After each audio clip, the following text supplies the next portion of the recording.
तर Pune rave party प्रकरणामध्ये परवानगीची कागदपत्र एनडीटीव्ही मराठीच्या हाती आलेली आहेत। 200 लोकांसाठी परवानगी मागितलेली होती, मात्र 50 लोकांनाच मद्य परवाना देण्यात आलेला होता। दुपारी 1:30 ते 11:30 या दरम्यान पार्टीची परवानगी देखील देण्यात आलेली होती। राज्य उत्पादन शुल्क विभागाकडून ही परवानगी मिळवण्यात आलेली होती।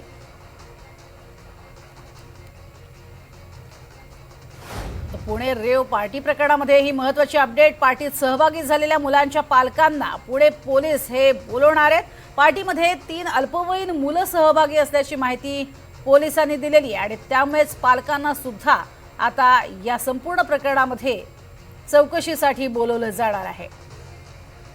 अधिक माहिती घेऊयात अजिंक्य धायगुडे यांच्याकडनं। अजिंक्य, एकीकडे महसूल विभागाने परवानगी दिलेली होती या संपूर्ण कार्यक्रमाला, मात्र दुसरीकडे अल्पवयीन मुलं सुद्धा सहभागी झाली होती। काय सध्याचे अपडेट्स?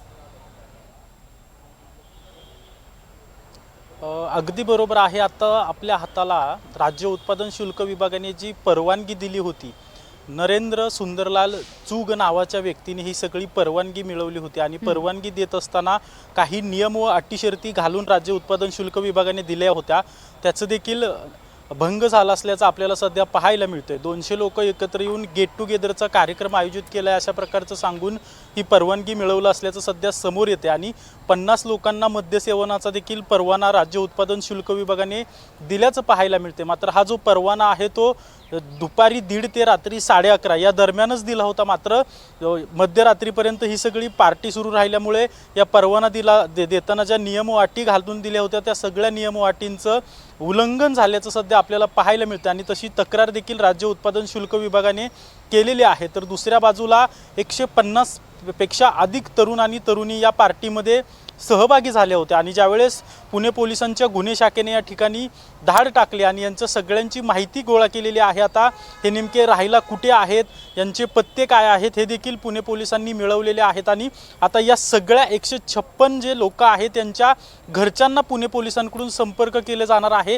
त्यांच्या आई-वडिलांना बोलवून घेतलं जाणार आहे आणि तुमची मुले मध्यरात्रीपर्यंत अशा पार्टीमध्ये सहभागी होत आहेत, त्यांचं समुपदेशन केलं जाणार असल्याची माहिती सध्या पुणे पोलिसांकडून दिली जाते। तर या सगळ्या पार्टीमध्ये 3 अल्पवयीन मुलं देखील सहभागी झाल्याचं सध्या या सगळ्या तपासात समोर येत आहे।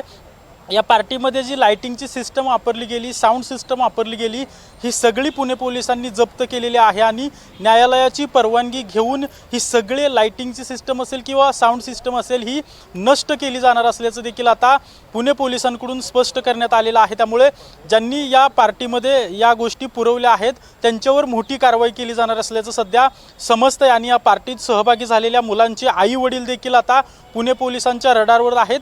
सगळ्यांना बोलवून घेतलं जाणार आहे आणि त्यांची मुलं नेमकी काय करतात याची माहिती पोलिसांकडून दिली जाणार आहे।